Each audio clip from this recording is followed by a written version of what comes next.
Reeves seems to wisely be abandoning that world-famous recipe made by the MCU, which is the shared universe. There seems to be at least one key ingredient that Matt Reeves seems to be keeping in his pocket, which is when building a franchise like the Batman will be. Ask any director who's ever done a Batman movie. You're not just one and done. You're in it to win it, as far as that franchise goes. Cast some young diverse actors, which is something that Reeves seems to be doing initially with the casting of Robert Pattinson as a young Bruce Wayne Batman, and now we're getting casting announcements of Catwoman, who is being played by Zoe Kravitz. Zoe Kravitz, I've only seen her in I think 3 movies. Of course, I've seen her in X-Men First Class, where she played Grant Morrison's version of Angel, a little more not as white trashy, a little more sexed out. And also, she had a small part in Divergent, one of the Divergent movies, which I saw on TV by accident. And also, I guess she played the voice of Mary Jane in Into the Spider-Verse, which I wasn't aware of. But as far as looks go for Catwoman, I mean, yeah, I mean Zoe Kravitz. If you go even just by judging from her parents, Lenny Kravitz and what's her name, Vanessa from the Cosby Show. I mean, both of them just ooze like sexual charisma and bad boy, bad girl a type of look. So I mean, like genetically, she's looks like she was created for this role of Catwoman. But yeah, I mean, as far as like her acting goes, though, the movies I've seen her in, I haven't really saw them and said yes, more Zoe Kravitz. She's very passable, but I also initially thought the same thing of Robert Pattinson too, and then I saw him in a couple other movies, and I'm like, I really have high hopes for Robert Pattinson, and for all I know, Zoe Kravitz could also maybe kind of surprise me and do something with a role that I didn't think she could do.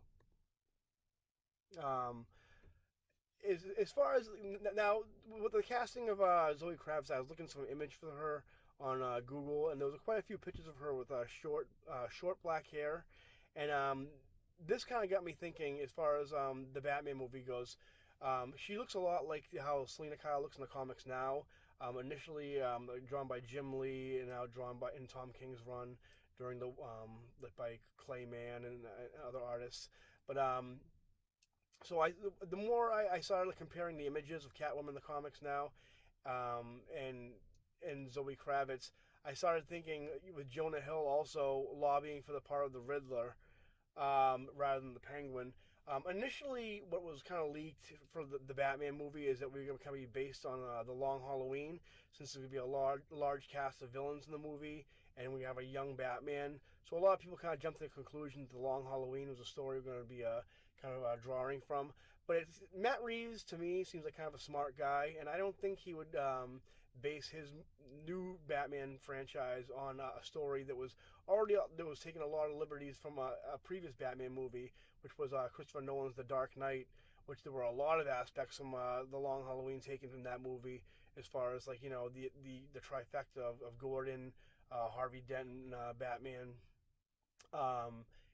And some of the story beats from that. I mean, obviously there was no holiday killer, and there was only 2 villains. But I mean, Nolan made no secret that he drew a lot from year one in the Long Halloween, and I don't think that Matt Reeves would attempt to first of all even top The Dark Knight, which I mean, who knows? It might be a better Batman movie than The Dark Knight. I don't know, but I don't think so soon he would try to do the same thing in his movie. I think he's a little more original than that. And so when I saw the casting of Zoe Kravitz, and I also thought about how Jonah Hill wanted to play the Riddler, how what story would there be with a lot of villains in it, and also showcase a Riddler in a more prominent role than the Penguin. And I thought to myself, I think they may be doing Hush. Um, there's only been a couple of castings. I mean, Catwoman, Jonah Hill, Batman, obviously, and Commissioner Gordon. But I would not be surprised right now if they're going to be doing Hush. They did just release a Hush adaptation in animation, but let's face it, no one really is there's no one's going out and buying that stuff, and there's not a huge audience for animation, not the way they used to be anyway. So I mean, maybe it's not like a direct adaptation, but I think it could be a loose, taking the same way Dark Knight took beats from Long Halloween in year one. I think we could be dealing with something like that. Um, but as far as like the casting for Catwoman goes, that's fine. You know in Hush she did have like a role. It wasn't like a huge role, but it was the same thing in Long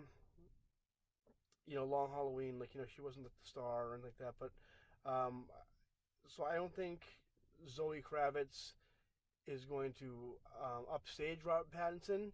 I think he's still gonna they're gonna make a point to make Pattinson shine, but she's definitely let's see what they do with her going forward. If that means if they're going forward with the Gotham City Sirens movie, that means Kravitz will be in that role.